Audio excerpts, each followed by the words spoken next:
Pero te agradezco el que, pues que todavía seamos amigos, y agradezco a Dios todavía ser parte de esta iglesia, y obviamente agradezco todavía más vivir en Los Mochis todavía, ¿no? Seguir en Los Mochis. Normalmente hablamos de gente que sale, gente se queda y gente viaja y todo, pero esta ciudad es una bendición vivir en ella. Y es esta mañana, curiosamente, lo que voy a compartir ahora es un poquito o un pedacito de lo que es la ciudad de Los Mochis, ¿no?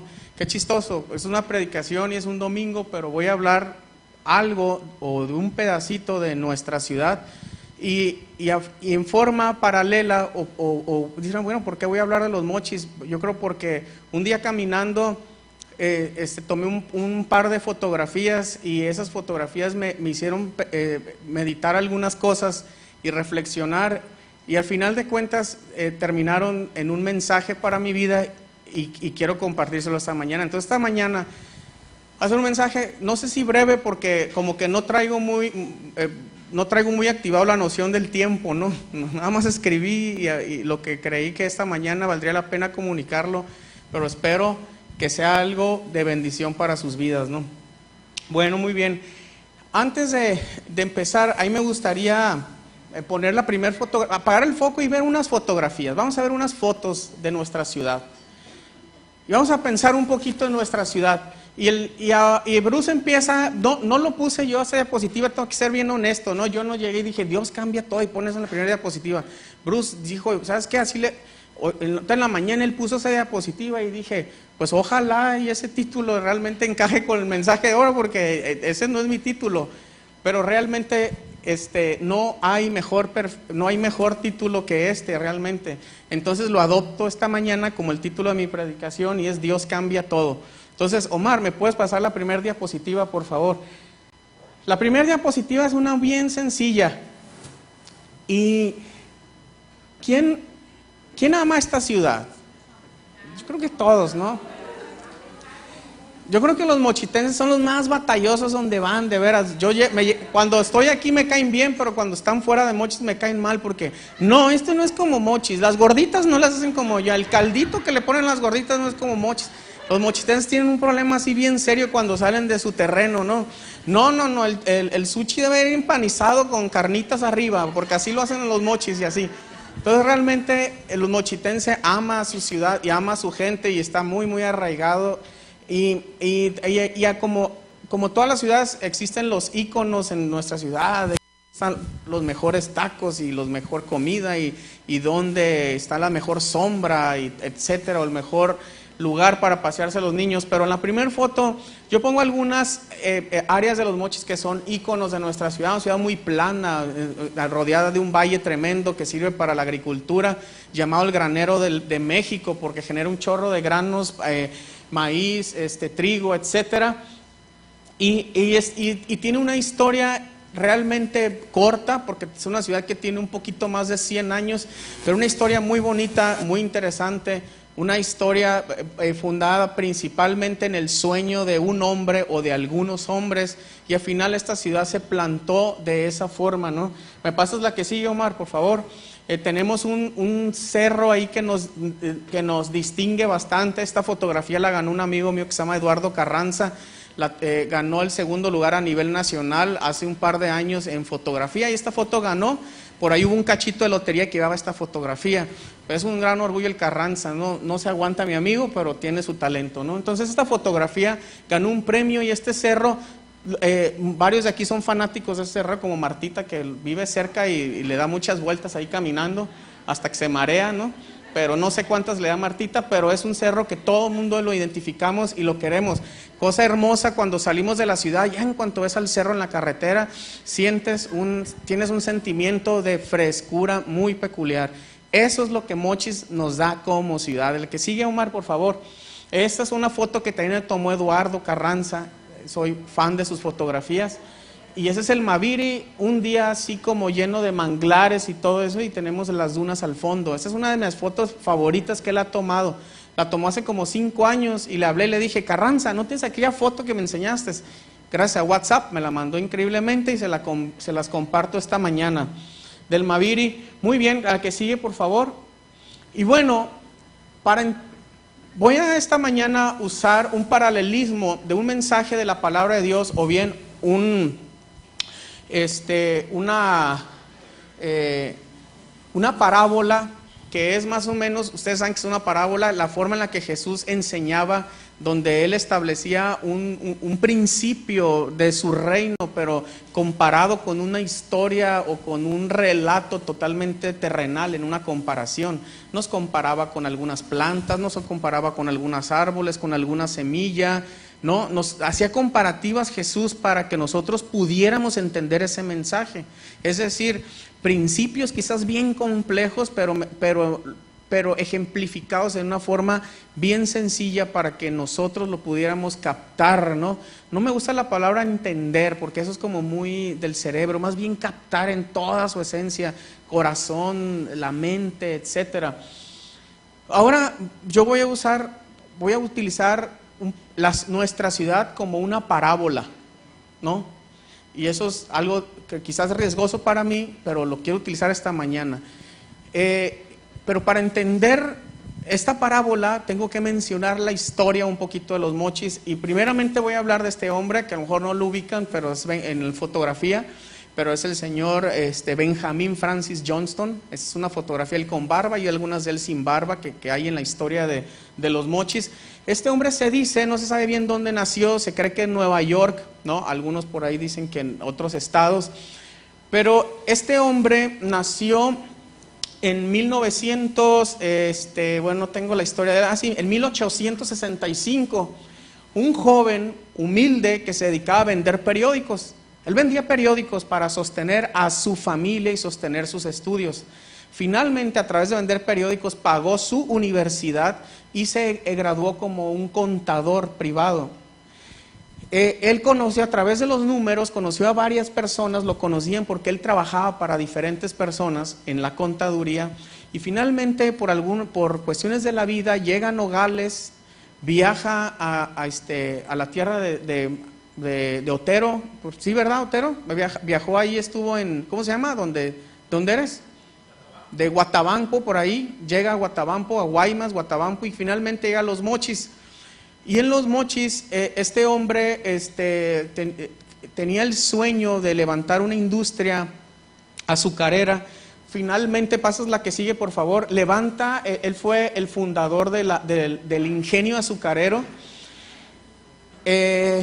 Y tuvo el sueño de hacer de esta comunidad o crear una comunidad que trabajara en el ingenio y sea de alguna forma bendecida toda la gente alrededor.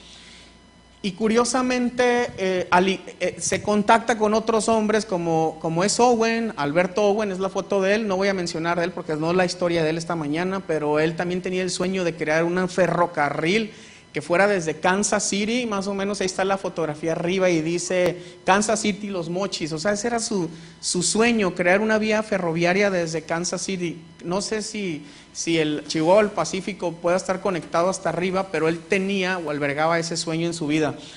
En 1903 se inaugura la ciudad de Los Mochis tal como ciudad, hay una fotografía arriba y dice bienvenido a Los Mochis. Entonces, desde 1903, que no es hace mucho tiempo, la ciudad de Los Mochis fue nombrada como tal una ciudad y así se inaugura. La que sigue, por favor, Omar. Con el primer dinero que él recibe de la primer zafra, de estas fotos más o menos, no tan actuales, pero sí parecido ya a la actualidad de lo que es el ingenio azucarero. Con el primer dinero que él obtiene de la cosecha de la zafra, de la producción de azúcar, etcétera, este hombre empieza a poner colonias alrededor. Entonces muchas de las casas que podemos ver de la 12 de octubre, un poquito por allá por la Río Sinaloa, hay otras casas viejas, etcétera, La Tejas, no sé cuántas colonias hay, pero que él empezó a ayudar a la gente a que desarrollaran sus áreas para vivir. Obviamente él también tenía el sueño de cómo y dónde vivir. Pasas la que sigue, y fue el fundador de la Casa Grande. Él la construyó, esta casa, para él. Y todos conocemos la Casa Grande en historia, donde actualmente es el Parque Sinaloa. El Parque Sinaloa y otros terrenos aledaños, probablemente el country club y otras áreas así más alrededor, eran el jardín de esta casa, ¿no? Qué tremendo. Era más o menos 14 hectáreas, creo. Y este hombre en sus viajes, porque empezó a hacer muchos negocios de la India, Australia, de Arabia, empieza a recolectar semillas y plantitas y viajaba con ellas y plantaba árbol por árbol en lo que es el Parque Sinaloa. Hoy podemos disfrutar de una gran variedad, no solamente de vegetales, de plantas, sino también de fauna. Hay patos. La iguana verde que está ahí está protegida por la Semarnap, no lo sabemos, de repente vemos las iguanas y le sacamos la vueltita, pero algunas de ellas son especies en peligro de extinción y es lo que alberga actualmente el Parque Sinaloa, ¿no? Entre mucha gran variedad de plantas de todo el mundo, ¿no?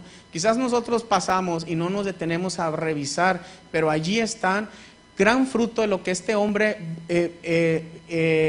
sembró con los años y viajaba con esas plantitas para ponerlos en el parque que hoy en día nosotros disfrutamos. Hace poco tuve la oportunidad de llevar al Emilio uno de los zoológicos más grandes e importantes del mundo y cuando llegamos me dijo, papá, casi me gustó, pero no tanto como el Parque Sinaloa, ¿no? Fuera el zoológico de San Diego y venía nosotros así, y el Emilio, sí está padre, pero me sigue gustando más el Parque Sinaloa. Entonces, la que sigue, por favor, estas son fotografías de la casa, le gustaba el piano, había 2 pisos, era sitio, son fotografías reales de ella, ¿no? Había un reloj muy famoso en las escaleras, un piano, y había reuniones ahí para escuchar música entre ellos. La que sigue, una casa con muchos lujos, había una alberca, esta no es la alberca principal de la casa, estaba a un lado, cerca creo que en el área, lo que es hoy el country club, pero la alberca que él tenía estaba techada con cristal completamente y había una cámara de vapor y o sea, le gustaba la buena vida del señor, la verdad, ¿no? Bien ganado, bien ganado. El que sigue, por favor. Entonces, esa foto de él y su esposa Agnes de Johnston, quien aquí en Mochi, ¿cómo creen que le decían? Le decían Doña Inés, porque no decían Agnes, no, mejor Doña Inés. El pueblo la bautizó como Doña Inés, o así le puso de nombre, ¿no? Y ahí está una fotografía en su sala. Ya voy a terminar la historia, la que sigue, por favor. Y este es el jardín del Parque Sinaloa, vemos la casa al fondo, por ahí todavía pasamos caminando a veces. La que sigue, por favor. Y esta señora se llama Florence York, la trajeron desde California, y esta señora es una arquitecta especialista en lo que le llaman en paisajes. Entonces ella diseñó todo el jardín. ¡Qué increíble! O sea, no pusieron las plantas así nomás a lo loco. Esta señora diseñó el parque, los caminos, los pasillos, donde está por ahí un pozo que le llaman el Pozo de los Deseos. No tengo foto, pero lo conocen. Esta señora dijo, aquí va a ir un pozo, aquí va a ir un camino, etcétera. Así vamos a acomodar las plantas.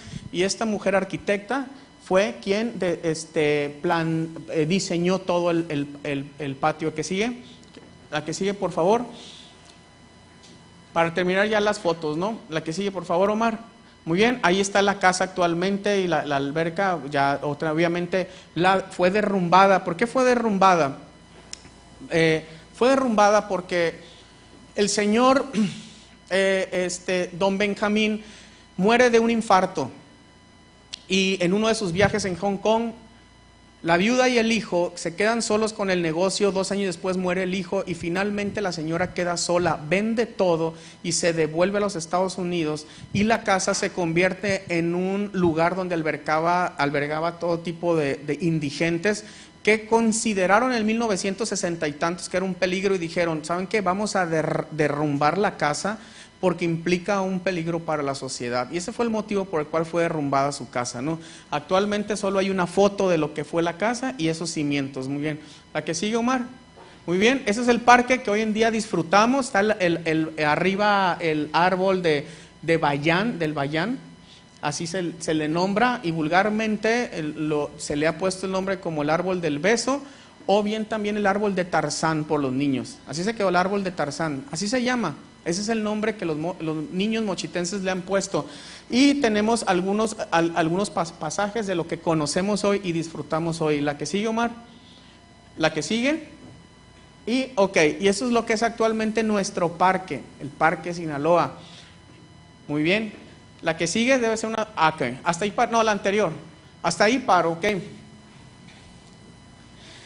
Ya terminé la historia. Bravo. Hasta aquí la historia del Parque Sinaloa.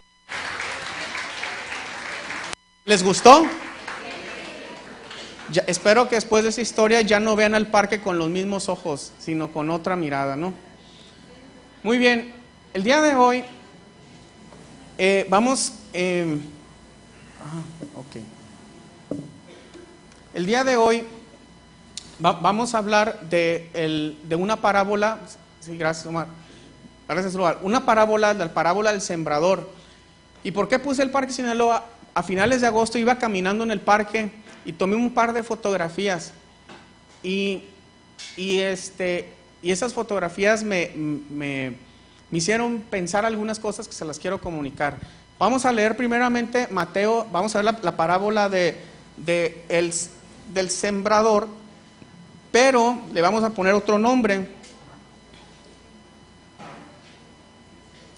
Vamos a llamarle la parábola del sembrador y el Parque Sinaloa. Ni modo, voy a cambiarle los títulos. Pues, la parábola del Parque Sinaloa y del sembrador. Muy bien.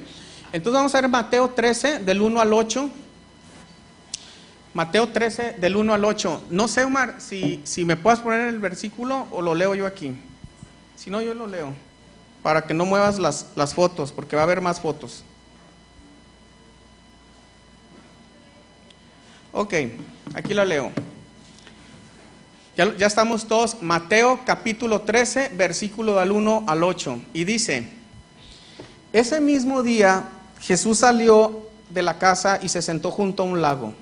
Era tal la multitud que se reunió para verlo que él tuvo que subir una barca donde se sentó mientras toda la gente estaba de pie en la orilla, y les dijo en parábolas muchas cosas como estas.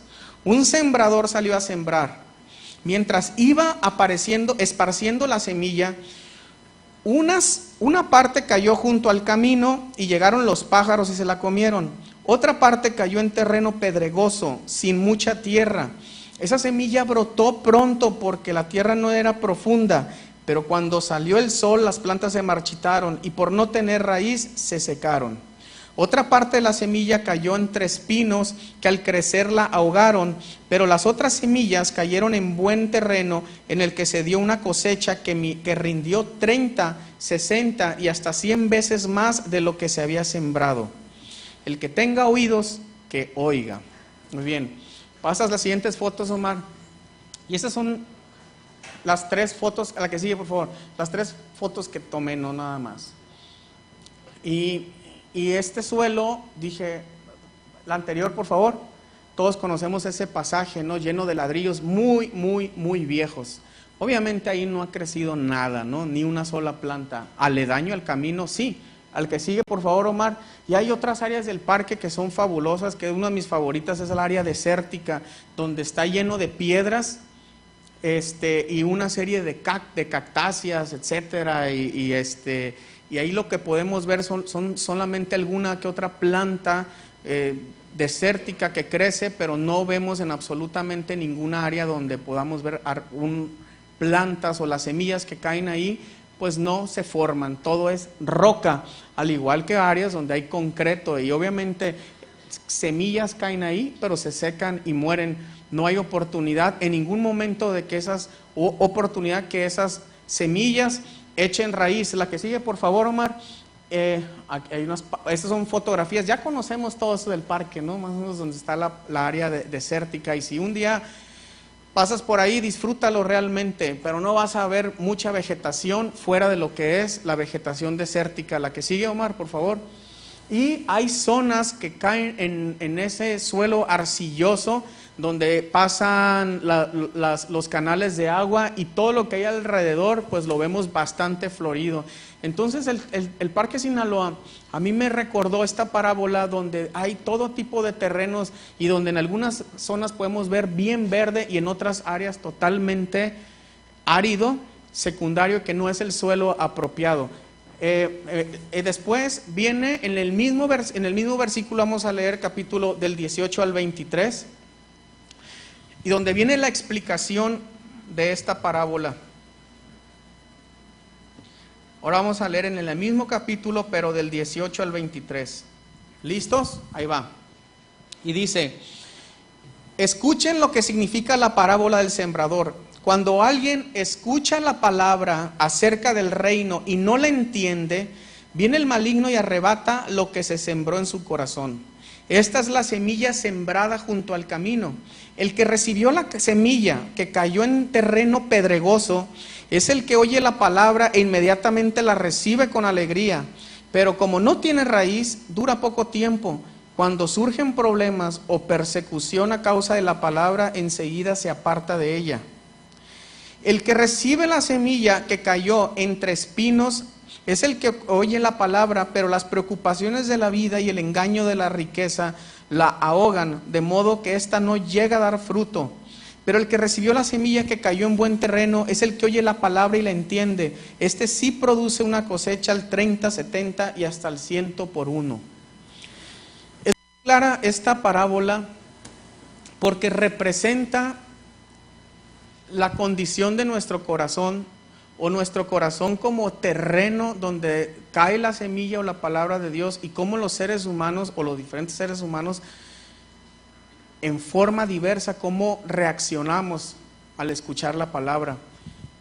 Y yo la pregunta que me hice es, ¿qué tipo de terreno soy? ¿Qué tipo de suelo es mi corazón? Y al leer esta parábola, yo dije, tengo un poquito de todo, ¿no? Bueno, eso fue lo que yo sentí. Yo, Emilio, tengo un poquito de todo. No sé ustedes, pero empecé a acordarme de situaciones de mi vida donde yo antepuse mi criterio al criterio de Dios y las cosas no salieron de lo mejor.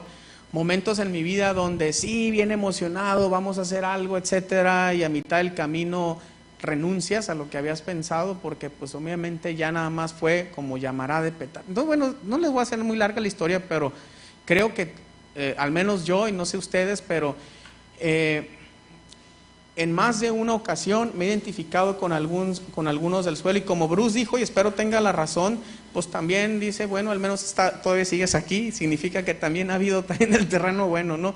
Quiero pensar, es broma eso último, pero realmente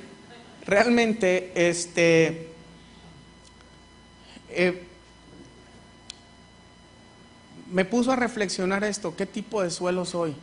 ¿Estoy dando fruto? ¿Está mi vida dando fruto? Y no quise ser demasiado severo conmigo porque pues iba a terminar un poquito golpeado, pero sí dije, bueno, ¿cómo puede mi vida realmente, a pesar de tener tantos años de cristiano, generar un fruto? Y esta pregunta no es para los que tenemos muchos años en la iglesia, ni para los que tienen solamente un domingo o dos, es para todos. Puede que este es su primer día en la iglesia y digas, a ver, quiero decirte que si estás aquí por primera vez, tu corazón es un terreno. No sé cuál, pero es un terreno. Y yo que tengo 20 años a lo mejor aquí o más, pues también mi corazón es un terreno que puede ser duro, claro que puede ser duro. O sea, no porque tenga aquí 20 años es una garantía que mi corazón es fértil, no. Pero lo importante aquí no es cómo esté tu terreno, sino lo importante es qué vamos a hacer con nuestro terreno, ¿no? ¿Qué vamos a hacer? ¿Qué vamos a hacer con nuestra vida? Ok, la primera pregunta es, ¿qué significa, de acuerdo a esta parábola, qué significa, para poder avanzar en esta prédica, dar fruto? ¿Qué significa dar fruto? Entonces dije, bueno, parece bien sencilla, hemos escuchado muchas veces dar fruto, pero caray, ¿qué será dar fruto? Dije. Entonces vamos a ver unos versículos, forma rápida, que nos ejemplifica, la palabra no nos ejemplifica, nos habla directamente qué es dar fruto. Entonces, ¿cómo lo resumo? Ok, vamos a ver primero Colosenses 3, del 12 al 15.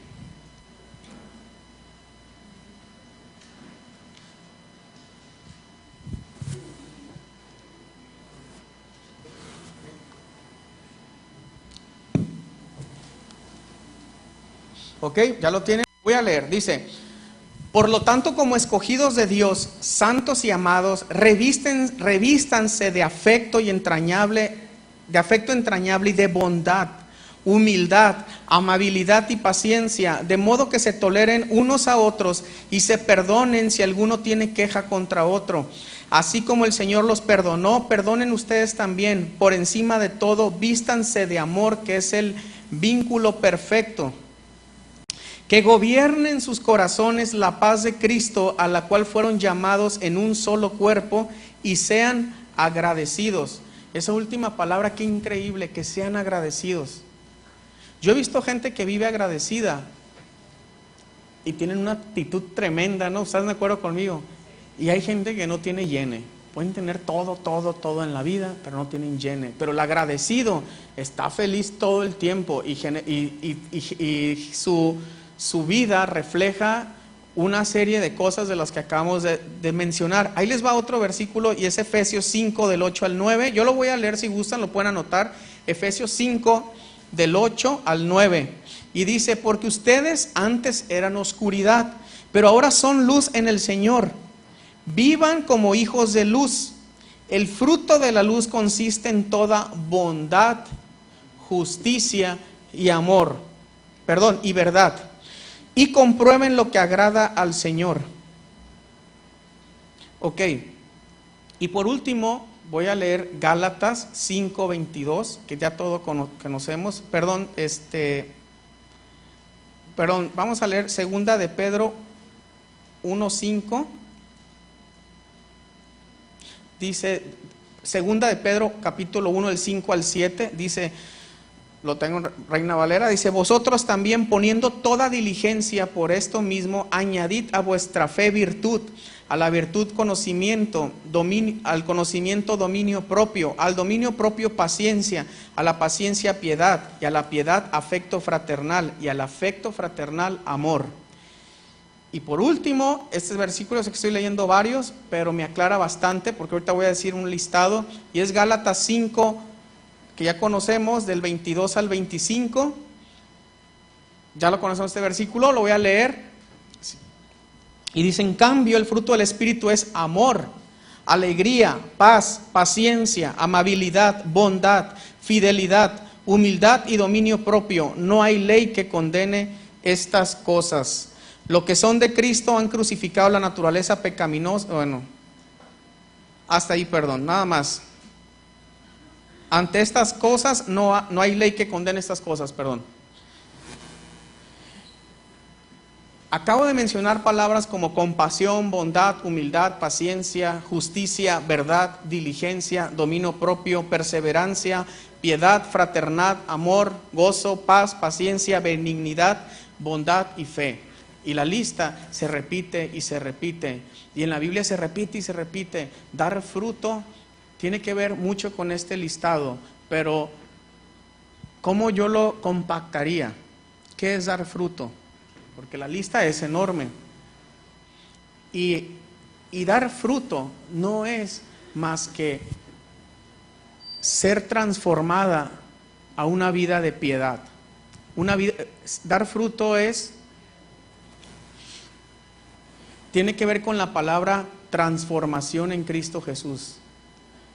Transformación. Esa es la palabra que yo quiero esta mañana mencionar o dar hincapié. Que la palabra, dar fruto, ¿qué es dar fruto? Y dice, sencillo, ser transformados. Si tú eres una persona que odia, ahora ama. Si eres una persona que roba, ahora sé honesta. Si eres una persona que tienes mucha codicia, ahora sé generoso. Una persona que tiene siempre remordimientos o tiene siempre odio contra una persona, perdona. Y la palabra transformación tiene que ver con meramente, y esto es una continuidad de lo que Asdrúbal predicó el domingo pasado, todas estas cosas tienen que ver con un acto. Tienen que ver con un acto. Se ve difícil, sí, el listado ya me lo sé de memoria, pero en nuestras vidas la transformación se refleja en actos de fe. ¿Qué es dar fruto? Fruto Ustedes saben que la semilla al caer al suelo, ¿qué es lo que le sucede? Muere, se rompe. Y yo creo que puse ahí una fotografía, inmediatamente sale aquel pequeño tallito y aquella pequeña hojita, y con el tiempo crece aquella planta hasta dar un fruto que posteriormente, dices, llega el que disfruta de ese fruto. Yo creo que por ahí viene la palabra disfruta, ¿no? Accidentalmente la dije, ¿no? Disfrutar es como tomar ese fruto, ¿no? De niño, yo creo que ya ahorita no tengo tiempo, pero mi papá me llevaba y cortábamos guayabas hasta que nos taponeábamos todos, ¿no? Pero eran historias de niñez, ¿no? Realmente nuestra vida en Cristo, si no la disfrutamos, es que no estamos dando fruto. Y si no están disfrutando los que nos rodean de nuestra persona, es que también hay que pensar si estamos o no dando fruto. Pero bueno, lo importante aquí no es agradar a las personas. Lo importante aquí es que tú y yo disfrutemos de lo que Dios nos ha regalado. Pero para esto, ahorita vamos a ir a lo práctico ya, un poquito para entender. Entonces, hasta ahorita estamos viendo qué significa dar fruto. ¿Estamos todos en la misma frecuencia? ¿Ya? Eso es dar fruto, así de sencillo. Decir, Señor, o sea, yo quiero transformar mi vida, quiero estar en ti de acuerdo a que mi corazón sea como el tuyo, que todo lo que tú me des sea sembrado en mi vida para dar un fruto. Pero para allá vamos ahorita. Ya en términos prácticos,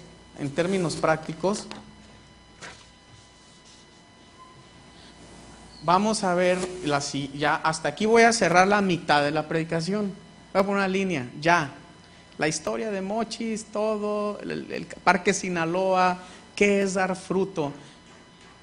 Pero la segunda parte de la predicación, que va a ser más breve que la primera, tiene que ver con esta pregunta. ¿Cómo puedo dar fruto? El cómo. Ya vimos que es bueno, ya vimos que de eso se trata. No se trata de, yo cuando pongo una plantita o una semilla, pues espero a que crezca, no la siembro para que sea como las monedas enterradas como un tesoro en la tierra. Yo estoy esperando que esa plantita crezca. Acabo de sembrar un montón de ¿cómo se llama? De hierbabuena en la casa, porque me gusta el hierbabuena y el olor y todo. Pues no han crecido mucho, se me han secado todas, ¿no? Algo tengo que cambiar allí, pero bueno, no las puse para que se secaran, las puse para que crecieran, ¿no? Entonces igual, esa historia habla que Cristo nos da la semilla no para que la enterremos, sino para que se genere fruto. Entonces la segunda pregunta es, ¿cómo puedo dar fruto? Muy bien, les tengo, hay muchas, para esta pregunta puede haber muchas respuestas, pero yo solamente me traje 3, probablemente hay más. No soy, en este momento, no soy como que el que lo sabe todo, pero al menos lo que esta historia a mí me enseña. Voy a comunicarles 3 cosas que nos pueden ayudar a dar fruto en nuestras vidas. 3 cosas prácticas que a mí las he tomado de este par de historias que les quiero mostrar. Número 1, voy a volver al escenario del Parque Sinaloa. ¿Me pones, Omar? Y tiene mucho que ver ahora cómo dar fruto, ¿no? Esa es la pregunta. Voy a poner unas fotografías antes de que me las pongas ahí. Si quieres, apágame el foco, José, por favor. Vamos a ver un par de fotos. Cosas que están pasando en los Mochis actualmente. Por eso dije que nuestra ciudad nos iba a servir de escenario para entender un poquito esta parábola, ¿ok? Entonces, vamos a ver algunas fotos. La que sigue, por favor, Omar. Vean esta foto, dice jardín temporalmente cerrado. Todos hemos pasado por ahí y hemos visto ese letrero. Si no lo han visto, pues lleva ya más o menos una semana desde que vino aquella lluvia tan torrencial que nuestro parque, que la que sigue, Omar, ha sido dañado tremendamente. Entonces traigo un par de fotografías de lo que es el Parque Sinaloa hoy, no hace 100 años con el señor Benjamín Johnson, ni hace 20 días que yo tomé aquellas fotos, que ni sabía que 20 días después iba a ocurrir esta lluvia que dañaría nuestro parque. La que sigue, Omar. Estas son fotos del Parque Sinaloa. la que sigue. Y así pudiera yo estar mostrando una serie de fotografías. Y peor aún, me pasas la que sigue. 5 días antes de la lluvia, sale esto en los periódicos, queman el Banián del Parque Sinaloa. Y hace un mes y medio alguien quemó unas, está viciando. Alguien quemó unas palmas, pero esta noticia nadie la vio porque todo el mundo hemos estado viendo lo de la inundación. Pero la semana antepasada alguien quemó el árbol de Tarzán, que le llaman los niños. ¿Pasas la que sigue, Omar? Hasta ahí me quedo. Y todavía no, ¿saben qué? El Parque Sinaloa ahorita requiere de 2 cosas para ser restaurado. Hay daños, se requiere de 4 a 6 millones de pesos para ser restaurado parcialmente. Y número 2, se requiere un milagro porque las plantas, aunque le metas lana, muchas plantas están a punto de perderse ya completamente. Y no solamente las plantas, sino los animales. Arlene y yo fuimos a cenar el otro día con los niños, uno de esos días que estaba la lluvia muy fuerte, íbamos por las Rosales y de repente vimos a las tortuguitas cruzando las Rosales, ¿no? Entonces, y me llamó la atención, como siempre yo como un humor negro, tengo un humor muy negro, quien me conoce sabe que no lo hago con mala onda, pero los que no me conocen a veces sí dicen que es sangrón este cuate. Pero yo pasando la tortuguita y al modo de los millennials así, parando el tráfico así, para que pase la tortuguita, ¿no? Ya sabes, veganos y toda esa onda. Yo dije, bueno, porque uno la agarra y la lleva, ¿no? Pero en serio, había gente protegiendo para que las tortuguitas de alguna manera no las aplastaran los autos. Pero todos esos animales, todas esas especies, todos esos gansos, todos esos patos, ¿no? Ahorita no sabemos nada de ellos. Se está trabajando muy duro, pero con un gran riesgo de que gran parte de la vegetación del parque y de la fauna ahorita estén perdidos completamente. A mí me hizo pensar algo este parque. Dije, nuestra vida estaba como ese parque, pero no eran 5 o 6 millones lo que hacía falta. 5 o 6 millones lo saca un político de la bolsa, un político honesto, ¿no? Nuestra vida realmente tenía un adeudo tremendo que costó la sangre de Cristo. Omar, ¿me pasas la siguiente foto ahora sí? El primer paso de nuestras vidas para dar un fruto es entender que Cristo Jesús ha sido bondadoso con nosotros y que ha puesto todas las condiciones para que tú y yo generemos un fruto. Y si decimos, no genero fruto porque pues no puedo, no, sí puedes porque Cristo ya pagó la deuda. El principio, el punto número 1 es, no eran 4 ni 6 millones para restaurar el parque, es que nosotros fuimos comprados con la sangre de Cristo, que es una cantidad invaluable. ¿Están conmigo? Entonces, el primer paso para dar fruto no tiene que ver con que tú hagas, tiene que ver con lo que Él ya hizo en la cruz.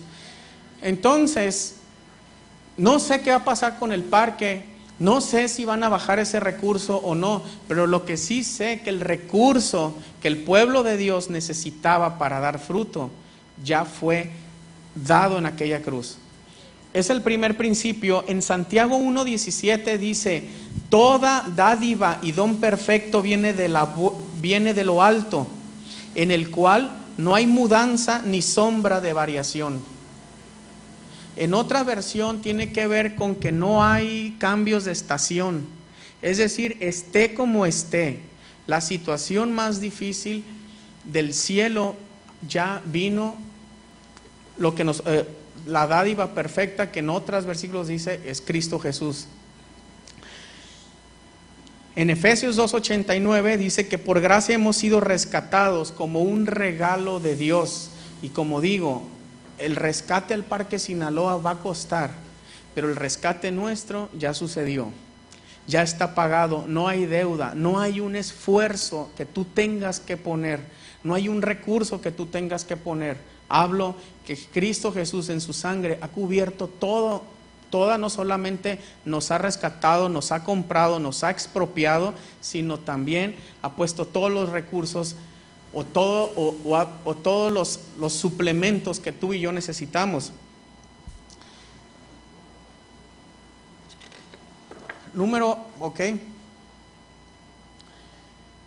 Pienso en las semillas, y pienso en las semillas que todo lo que necesitan, todo lo que va a necesitar el parque, todos los nutrientes, todo el sol, toda la tierra sana, el agua en cantidades adecuadas. Y digo,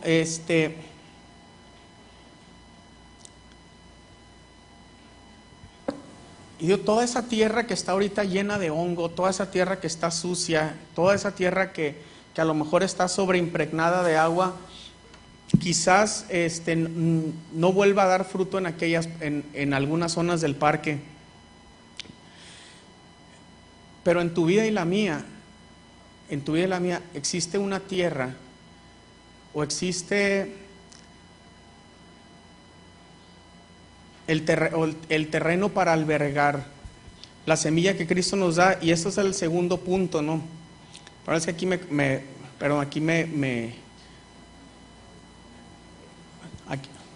aquí me confundí un poquito, pero ahí va. El segundo punto es que Dios nos capacita para albergar un sueño, o he dicho de otra palabra, Dios nos capacita para albergar una semilla.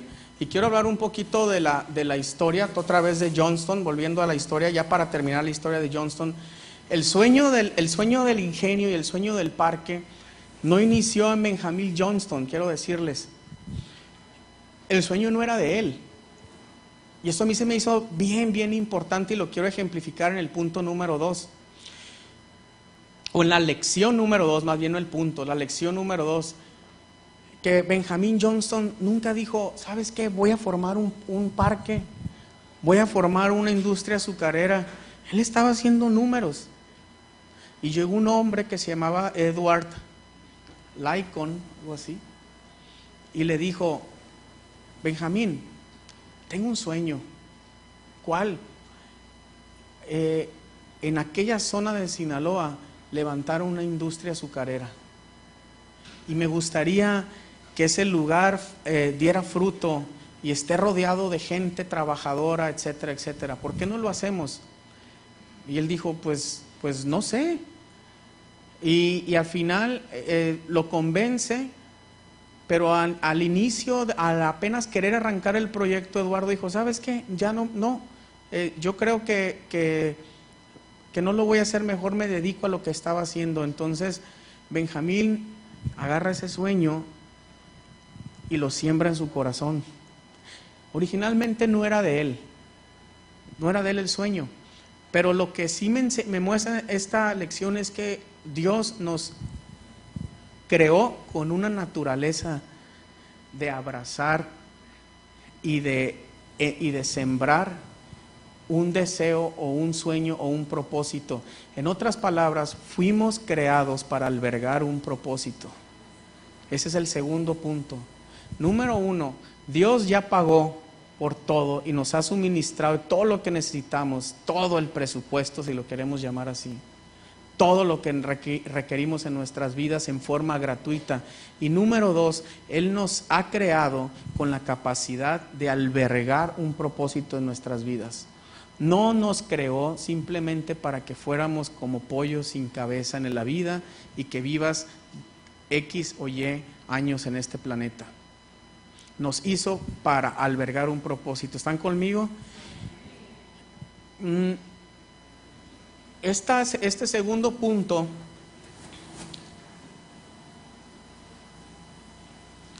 quiero pensar, ¿qué hombre de la palabra, qué hombre de la Biblia albergó la palabra de Dios y la convirtió y la sembró en su corazón y dio un fruto tremendo? Y se me vinieron una listota, pero quiero nada más leer una historia muy breve, que no la iba a leer porque dije a lo mejor ya es mucho el tiempo y ya vamos a terminar, pero tiene que ver con la conversión de Pablo. Ok, voy a leer en Hechos capítulo 9, y no lo iba a leer porque dije, está muy largo. ¿Se los platico o lo leo? ¿Lo leemos? Ok. Lo voy a leer. Mira, no nomás me sirve para el WhatsApp, Arlene. Ya sé. Voy a leer. Es que aquí los trae todos. Ok.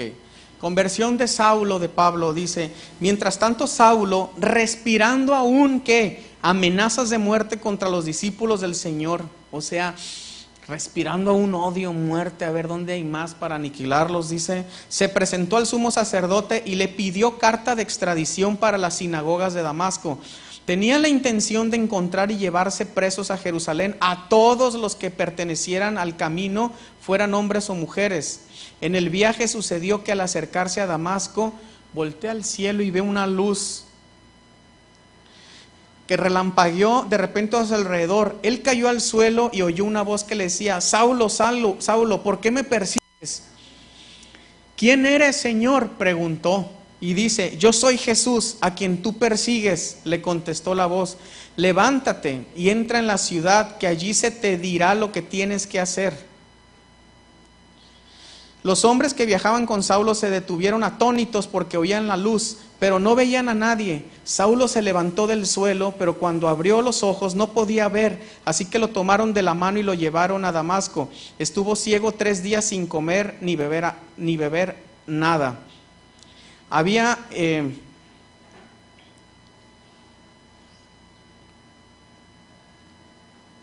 Dice: había en Damasco un discípulo llamado Ananías, a quien el Señor llamó en una visión: Ananías, aquí estoy, Señor.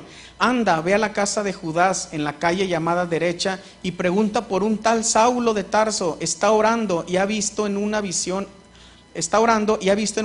un hombre llamado Ananías, que entra y pone las manos sobre él para que recobre la vista. Entonces Ananías respondió: Señor, he oído hablar mucho de este hombre y de todo el mal que ha causado a tus santos en Jerusalén. Y ahora lo tenemos aquí, autorizado por los jefes de los sacerdotes para llevarse presos a todos los que invocan tu nombre. Ve, insistió el Señor, porque ese hombre es mi instrumento escogido para dar a conocer mi nombre tanto a las naciones y a sus reyes como al pueblo de Israel. Yo le mostraré cuánto tendrá que padecer por mí. Ananías se fue y cuando llegó a la casa le impuso las manos de Saulo y le dijo: hermano Saulo, el Señor Jesús, que te apareció en el camino, me ha enviado para que recobres la vista y seas lleno del Espíritu Santo. Instante cayó de los ojos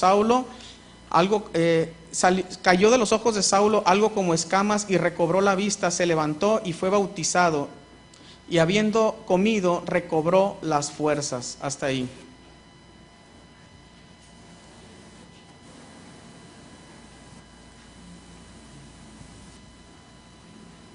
En otra versión,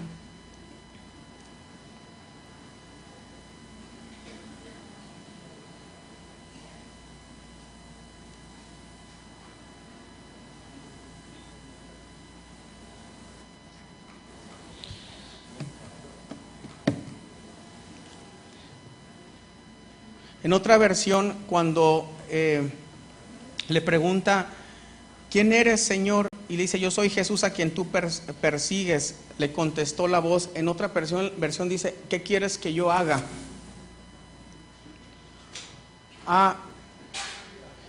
El punto número 2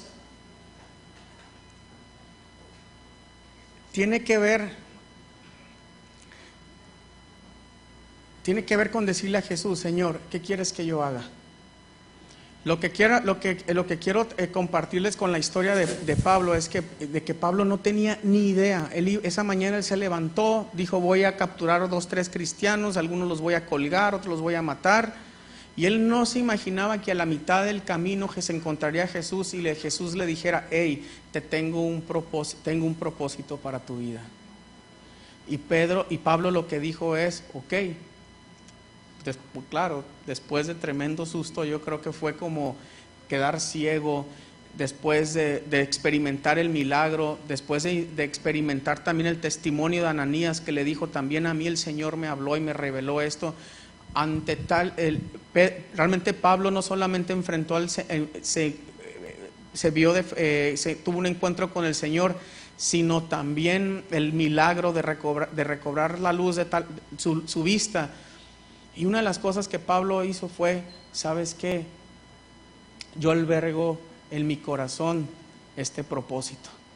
se le olvidó completamente a lo que se había levantado y lo albergó en su corazón. Y ¿saben qué? Yo empiezo a leer la Biblia, o empiezo a recordar, no a leer, sino a recordar todo lo que he aprendido, todo desde escuela dominical, lo que hemos escuchado aquí cada domingo. Y recuerdo que todos los hombres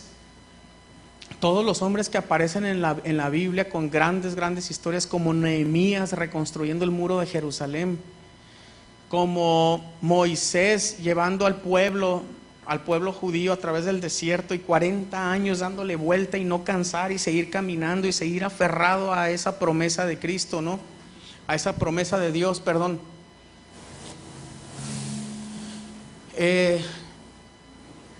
Y no son más que hombres que albergaron la promesa de Dios y el propósito de Dios en sus vidas, y cuando albergas en tu corazón un propósito, entonces tu vida toma un sentido diferente. Yo recuerdo un amigo aquí de la iglesia que me dijeron, danos tu testimonio de vida, y él dijo, no sé qué decir, o no puedo decir mucho, solo puedo decir que vivo agradecido. Ese fue el testimonio más corto que he escuchado, pero el más representativo. Lo que puedo decir es que me vivo agradecido, vivo con un propósito nuevo.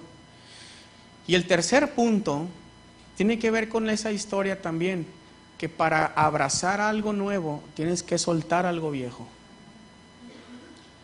Para nosotros, al albergar un propósito en nuestras vidas, tenemos que dejar tenemos que soltar algo, ¿no? Hay veces que para cruzar la calle con mi hijo y lo agarro, pues tengo que soltar lo que traiga porque es más importante él. Y así mismo caminar con el Señor y abrazar su propósito implica soltar todo aquello que nos impide abrazar el propósito de Cristo. Y con eso termino. Entonces yo digo, volviendo a la historia, ¿cómo voy a dar fruto en mi vida? Número uno, creyendo que Cristo nos ha dado todo lo que necesitamos. Número dos, albergando su palabra en mi vida. Y número tres, soltando todo aquello que impida albergar a su palabra. Pablo tuvo que dejar su posición política, su poder político, sus ingresos quizás económicos, dejar toda aquella riqueza que él tenía y poder político para tomar un nuevo propósito. A lo mejor no te estoy diciendo esta mañana tienes que dejar tu trabajo o algo así, no es algo. Pero sí, por ejemplo, tengo que hacer a un lado la soberbia, tengo que hacer a un lado la dureza, tengo que hacer a un lado mis intereses egoístas, tengo que hacer a un lado, a lo mejor digo, ¿cuántos años me quedan de vida? No sé, pero a lo mejor estoy trabajando para un propósito que, no es nada. No, como decimos en Sinaloa, le estoy apostando el bueno al malo. Y la vida es corta como para apostarle del bueno al malo. Entonces, yo creo que Pablo dijo, pues, lo que me quede de vida, yo voy a seguir al Señor. Y hay una palabra que tiene que ver con, a lo mejor la dije así nada más, pero en todo el listado que mencioné hace rato hay una palabra que me gusta mucho y es perseverancia. Entonces, yo quiero terminar ya con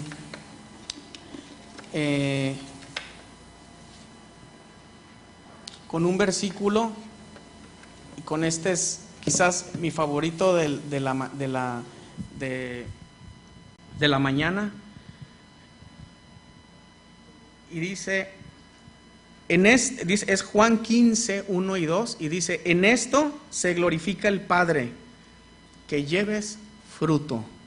Lo diré de otra forma, en esto se glorifica el Padre, que tu vida sea transformada.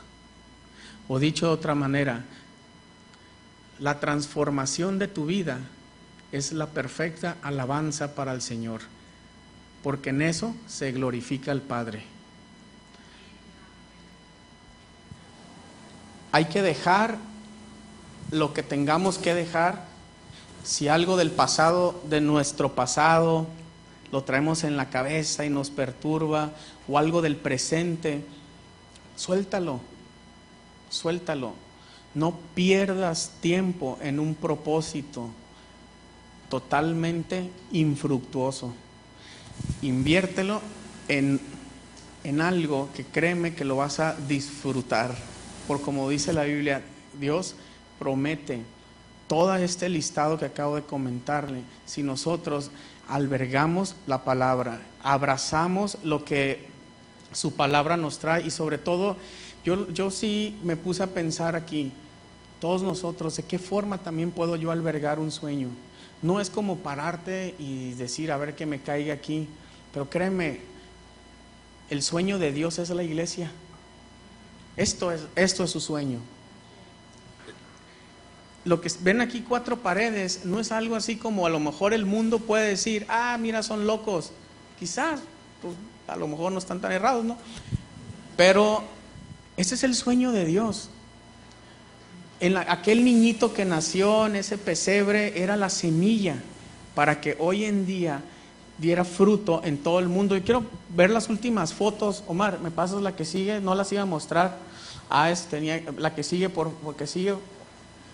Eran fotos de que hablaba de abrazar, ¿no? Se me olvidó ponerlas. La que sigue, Omar. La que sigue. Esa foto me gustó mucho, el Parque Sinaloa. Jamás se iba a imaginar Benjamin Johnston que cuando él venía, no sé, en barco, por ahí en un camarote, cuidando unas plantitas, hoy en día cientos de personas y de niños iban a disfrutar de ese parque. La que sigue. No diré mucho, pero así son los propósitos de Dios. Parecen chiquitos, pero no es que sea chiquito, es que simplemente tenemos que abrazarlo. ¿De qué se trata esta semilla que fue abrazada en este parque? ¿De qué se trata en nuestras vidas? Abrazar los propósitos de Dios. Y como les comentaba, aquí en la iglesia es parar oído y decir, Señor, como dijo Pablo, aquí estoy, ¿qué quieres que yo haga? Y esa es una pregunta crucial. Termino con esto. No le invirtamos el bueno al malo. Es decir, soltemos lo que tenemos que soltar y abracemos lo que Cristo nos ofrece. Y esto nos llevará y nos garantiza la transformación en nuestras vidas. ¿Quieres que tu vida dé fruto? Abraza su promesa, abraza su palabra, pero sobre todo abraza sus propósitos. Aquí termino, soy medio desabridón para terminar, como ven, porque la verdad es que normalmente se va a terminar con un cierre espectacular. No, pues no fue el caso de esta mañana. Pues llévense esta historia y cada vez que vayan al parque, recuerden que esto nació de una semillita, de una semilla. ¿Sale? Amén. Vamos a orar para despedirnos.